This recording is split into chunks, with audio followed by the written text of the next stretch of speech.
memberikan kami tempat untuk beribadah. Terima kasih perjalanan kami melindungi semua. Nah, setelah Roh Kudus memberitahu saya, hapuskan air mata mereka tadi dengan buat sekolah untuk mereka. Maka tahun 91 bulan Juli, setelah April 90, saya buat sekolah pertama di Bone. Dan seterusnya tahun 95 pindah ke Nabire, TK berpola asrama pertama berdiri. Maka itu bulan depan tahun 17 kami akan mensyukuri 30 tahun pelayanan sekolah berasrama pertama di Papua. Yang mengikutnya Tuhan akan buat acara besar terpuji. Nah, kalau kita membaca ayat ini, dan Ia akan menghapus segala air mata dari mata mereka. Jadi gereja yang diinginkan Tuhan itu adalah gereja di mana kita ada, dan radius sekian ratus meter kah, sekian kilometer saya tidak tahu. Tidak boleh ada orang menangis yang tinggal di sekitar kita. Ini gereja diinginkan Tuhan, yang bisa menjawab kebutuhan mereka. Lalu saya simpulkan ayat ini, saudara. Kalau sampai ada orang yang mati bunuh diri, biasanya orang mati bunuh diri karena stres, betul? Karena nggak ada jalan keluar dari hidupnya kematian. Dengan setelah saya ngerti firman ini tahun 70-an itu, maka kalau ada orang mati bunuh diri, yang wajib dan patut disalahkan pertama kali adalah murid Yesus yang dekat dengan rumah korban. Kenapa? Jawab. Yang mati dia, para bunuh diri dia, kok aku disalahkan? Pasti gak terima. Kenapa? Cepatan jawab. Berarti selama kita tinggal dekat dia nggak tahu kalau kita bisa memberi jalan keluar untuk itu. Loh, betul lah. Kalimat firman dan setelah gereja yang diinginkan Tuhan seperti pengantin perempuan sudah berias dandan untuk mempelai laki-lakinya ada di tengah-tengah manusia, dan Tuhan Maha Besar tinggal ke dunia, kumpul manusia. Dan begitu Tuhan kumpul manusia, karena ada kita di dunia ini, maka semua orang di sekitar kita nggak akan menangis lagi, karena persoalan mereka kita jawab. Nah, gereja salah. Ada orang punya masalah datang, ada orang susah datang, orang sakit datang. Cuma gini, mari kita doakan. Ini goblok. Mereka itu nggak butuh doa, tahu? Mereka itu butuh jalan keluar. Jangan cuma didoakan. Enggak harus menangis. Pasti jawabannya gini, yang aku juga susah.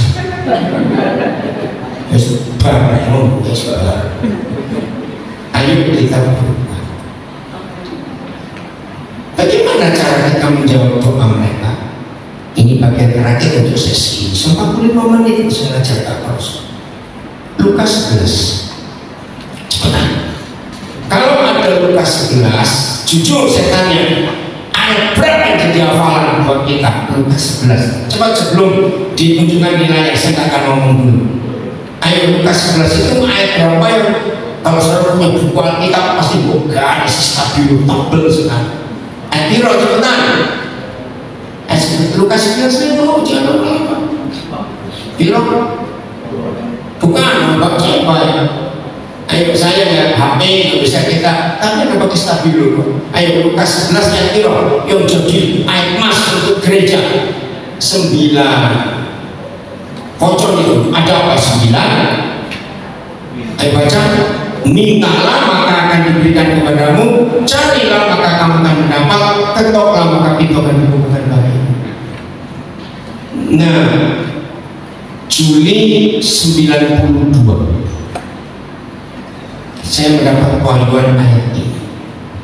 Saya Kenapa sekolah yang kami rintis di Wamena tutup?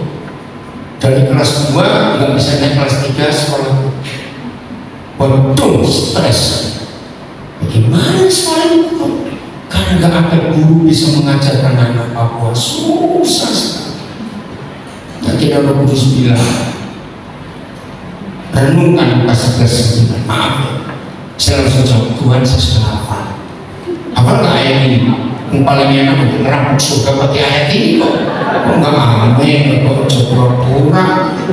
Betul nggak? Kita ini kalau ngerampok surga pakai ayat ini, karena saya pernah ngalamin seperti itu, jahat sekali. Waktu itu saya sampai kecewa.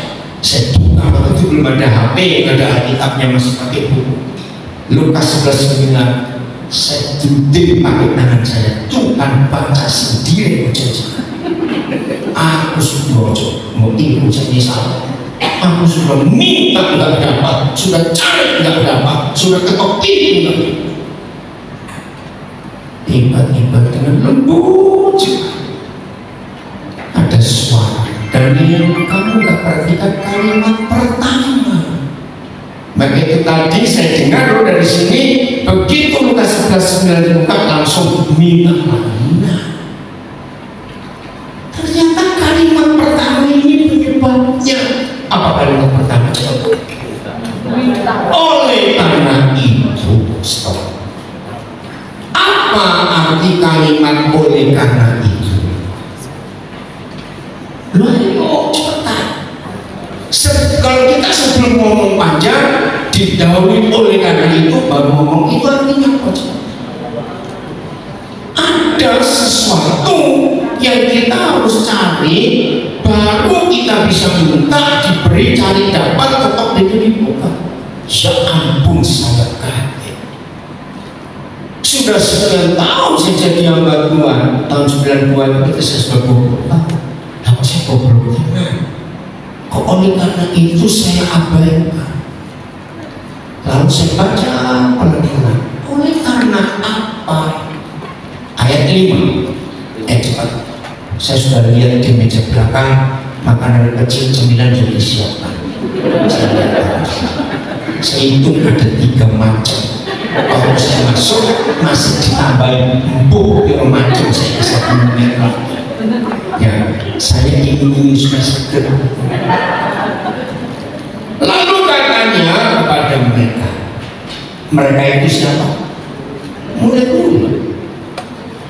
Jika seorang dari antara kamu pada tengah malam pergi ke rumah seorang sahabatnya dan berkata kepadanya, saudara, pinjamkanlah kepada aku 3 roti. Terus sebab dia baik nanti dia apa? Dia sebab seorang sahabatku yang sedang berada dalam perjalanan singgah ke rumahku jam berapa tadi? Tengah malam. Dan aku tidak mempunyai apa-apa untuk dihidangkan kepadanya. Stop. Jadi saudara tinggal di Jombang. Ada teman dari Kudus mau ke Jakarta lewat Pantura. Ternyata sampai Jombang apes. Semua toko tutup, warung tutup, kepiting goreng Bunani juga tutup. Masih ada nggak sih kepiting goreng Bunani? Oh, ada ya. Saya nggak galuh, cuma ngomong. Cuma cerita, karena saya tahu. Gak usah khawatir. Ini teman saya dari Kudus. Papa punya teman baik di Jombang. Mampir. Akhirnya teman itu ketok rumah saya. Apa sih teman? Begitu sampai rumah saudara, ya ampun, makanan habis. Tapi dulu kamu tahu, aku punya teman pabrik roti. Oh, berarti apa di Jombang ada? Kamu istilahnya kedok wes apa? Oke, ada nggak? Yang musuh poros di banyak ada bentuk roti di Jombang. Ada nggak? Mirasa. Oke. Nah, Mirasa itu teman baik saudara. Kamu tunggu ya, aku ke rumah teman. Ngetok pintu berkata, pinjam 3 roti. Nah ini kok ganjil, kita ketemu rahasia. Ayat 7 ini masalah. Setelah saudara sampai ke rumah temannya punya pabrik roti, jawabannya cucu cepetan ayo. Kok suwe toh iki? Ayo gereja buku program aja ngomong ini. Ini kelihatannya orang kaya loh ini. Suatu program lama. Saudara baca ayat 7 Alkitab saudara. Ya.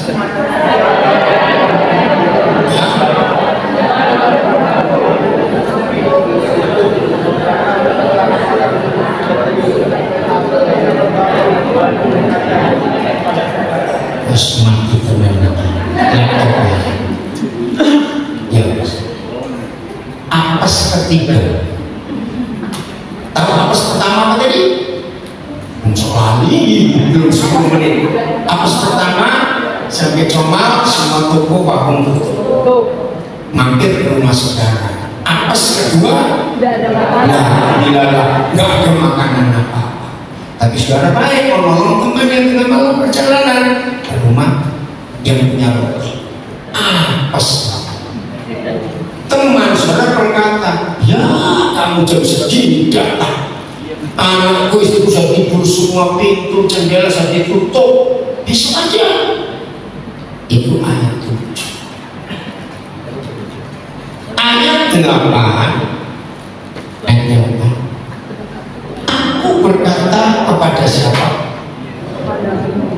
Bisa dirimu. Itu merasa bocor. Saya tanya kepadamu. Ini untuk siapa? Ya sopo. Tadi itu orang cok malu ini. Susahnya saya ngomong. Ya toh. Aku berkata kepada murid-murid, khususnya yang punya teman dari kamu, sekalipun, nah ianya itu siapa? Yang punya roti. Ngapain? Akan membangun dan memberikannya kepada saya. Karena orang itu adalah sahabatnya. Ya ini terjemahnya dari begini. Saudara dengan yang punya roti itu teman baik, saudara. Nah karena teman baik, sahabat saudara berkata, ketoklah sampai capek, aku tetap gak mau bangun, dan aku percaya kamu gak marah karena kamu sahabatku, aku kenal kamu. Nah saudara sama dapurnya ngomonglah gak mau bangun, aku tetap ketok sampai kamu keberbekan dan pastikan ini. Lalu ada kalimat tengah yang mengagetkan saya. Namun karena sikapnya, stop dulu. Sikap siapa yang tidak mau? Saudara cuma dulu saya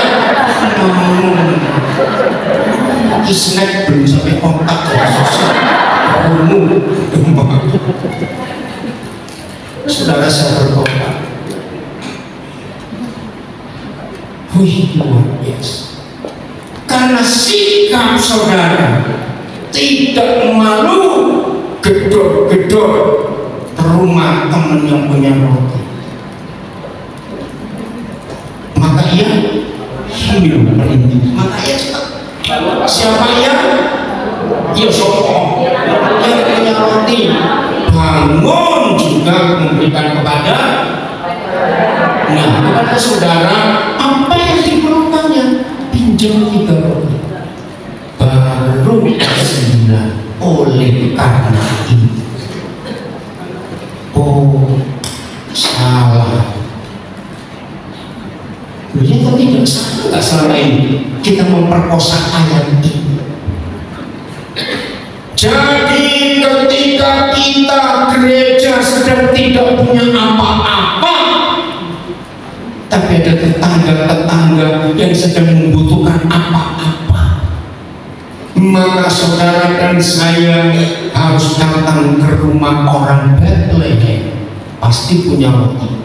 Masih ingat nanti kata Bethlehem? Rumah roti. Mintalah dengan tidak malu. Untuk siapa? Lupa untuk orang lain. Tapi kalau kita perlu untuk kepentingan pribadi, harus tahu malu minta. Beda sekali. Saya bertobat sampai dilosor nangis minta ampun, kok goblok selama ini baca ayat nggak pernah teliti. Jadi walaupun kita nggak punya apa-apa, tapi jangan takut, karena kita punya sahabat dan punya Roh. Minta dengan tidak mau. Ini kata yang agar saya menjerit kepada Tuhan, bukan untuk kami, untuk anak aku di mana di sekolah. Tuhan jawab, sebenarnya saya 30 tahun sekolah ini dan untuk anak Papua gratis sekolah, dan itu pakai asrama. Tiap hari kami setiap makan, pakaian, obat, sepatu, buku gratis. Cuma setiap 30 tahun, luar biasa. Maka saya bisa buktikan berkat Tuhan itu nggak tergantung uang sama sekali, tergantung apa maunya. Kita bukan, kalau kita nggak punya, kalau kita punya, jangan pakai UKAS 11. Kita buka Amsal 3 cepetan, jadi lebih, wih orang 2 menit saja. Amsal 3 ayat 27 dan 28. Nah ini kalau kita punya, ya. Kalau nggak punya, untuk memberkati orang supaya nggak menangis lagi, datang ke orang Bethlehem tanpa malu. Tapi kalau punya, saya akan baca dengan terjemahan yang betul. Janganlah menahan kebaikan bagi orang-orang yang berhak menerimanya. Stop. Di dalam kata kebaikan itu ada semua nggak yang dibutuhkan manusia. Ada. Kita ini punya kebaikan dari Tuhan. Jawab, punya nggak? Banyak. Betul. Janganlah kita menahan kebaikan buat orang-orang yang berhak menerima. Koma baca padahal saya. Ayo, padahal saya. Nah, kalau kita punya, jangan minta nggak malu kepada Tuhan. Itu namanya medit. Enggak apa. Orang medit kan begitu. Ya, pakai uangnya orang dibagi, dia dapat nama. Kalau kita punya, jangan minta Tuhan bagi, padahal saya mampu melakukan. Janganlah saya, baca terus. Janganlah baca saya berkata kepada sesamamu, ini orang yang perlu.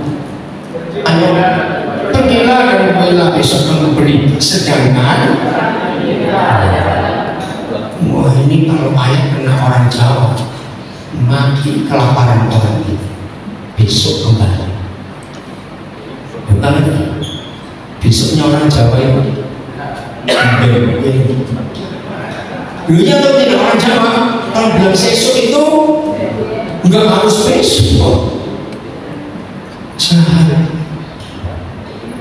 Jadi kalau kita punya, jangan minta orang lain. Bagikan apa yang kita ada. Nih kalau saudara berdiri di tempat saya, ini melihat orang gak enak kabeh apa? Pelit nangis.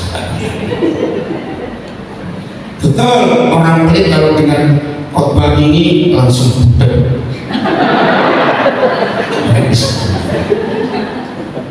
Oh itu kok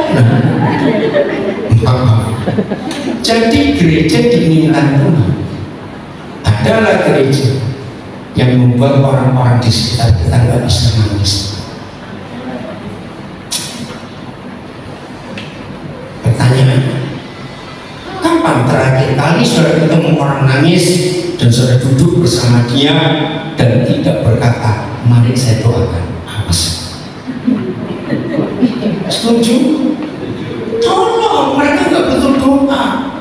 Mereka bisa doa sendiri. ya wes. Mereka itu butuh jalan keluar dan lewat kita. Berapa puluh tahun yang lalu Roh Kudus ngomong begini, dan yang cobalah kamu sering-sering jadi jawaban doa buat orang lain. Saya belum pernah dengar kalimat ini. Jadilah jawaban doa buat orang lain. Amin. Jadi banyak orang di sekitar kita berdoa, lapar, sakit, macam-macam. Ayo kita jawab doa mereka. Bukan dengan mari kita doakan. Ayo kita buat apa yang kita bisa beri.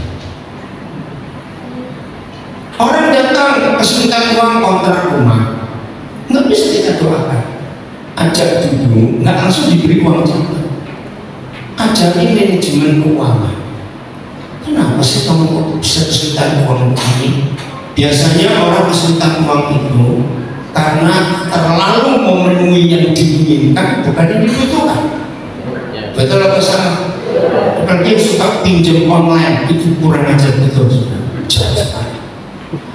Karena menurut Filipi 4:19, yang Bapa penuhi keperluan kita. Filipi 4 ayat 19, coba buka aja. Bukan keinginan kita. Nah, jadi ajari mereka kalau seringkali kesulitan uang, pasti manajemen cara menggunakan uang.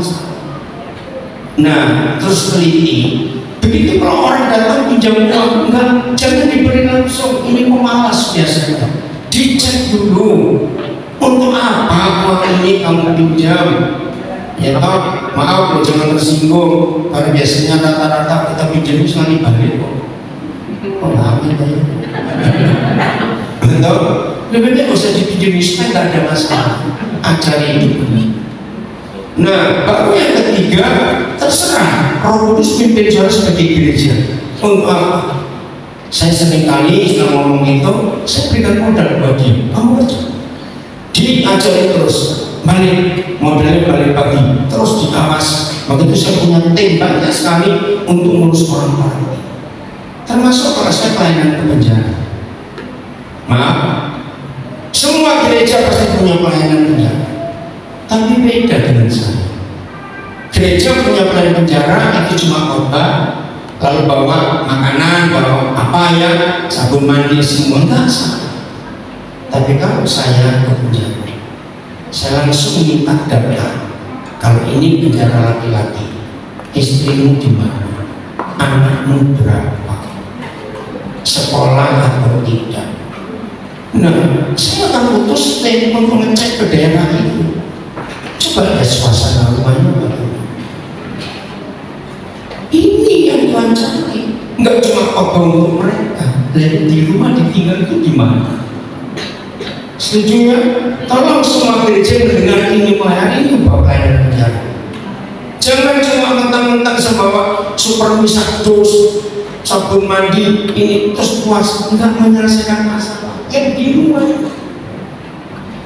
Betapa malunya anak-anaknya dengan teman-temannya tahu orang tuanya di penjara. Layani anak-anaknya, hibur mereka. Ini yang namanya membuat atau menghapus air mata sehingga orang nggak sedih lagi dalam hidup. Mau berubah, jangan ada kata mari kita doakan mas. Setuju ya, buatlah sesuatu. Oke, jadi ini gereja yang dirindukan, gereja keinginan Tuhan. Apa yang membuat orang menangis? Terhapus air matanya, nggak nangis lagi. Luar biasa. Ada banyak nanti sisi kedua. Tuhan memberkati kita semuanya untuk sesi ini. Haleluya. Jadikan aku bait suci yang kudus dan yang tiada celah. Jadikan aku ekspandoku bagi keselamatan paling saya dengar